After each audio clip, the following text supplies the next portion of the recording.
ఈ ఎమ్మెల్యే సామాన్యుడు కాదు, మొండిగా పట్టుబట్టి మెడికల్ కాలేజ్ తీసుకొచ్చిండు. ఎక్కడికి? గోదావరి కనికి తెచ్చిండు. నేను ఒక్క మాట ఆలోచించమని కోరుతా ఉన్నా, మీ ఎమ్మెల్యే ఎంత గట్టోడో మీకు అర్థమవుతుంది.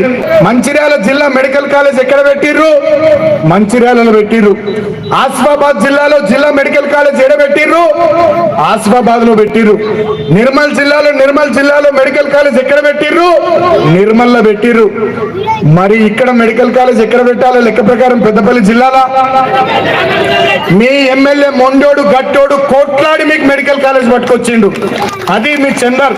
కాబట్టి గోదావరికి గడ్డ మీదకి, రామగుండం గడ్డ మీదకి కేసీఆర్ తోని మాట్లాడి, కేటీఆర్ అన్నతో మాట్లాడి, హరీష్ అన్నతో మాట్లాడి మీకోసం మెడికల్ కాలేజ్ పట్టుకొచ్చిన గట్టి సమర్థుడు మీ ఎమ్మెల్యే చందర్ గారు. గురి తెంచుకో రామక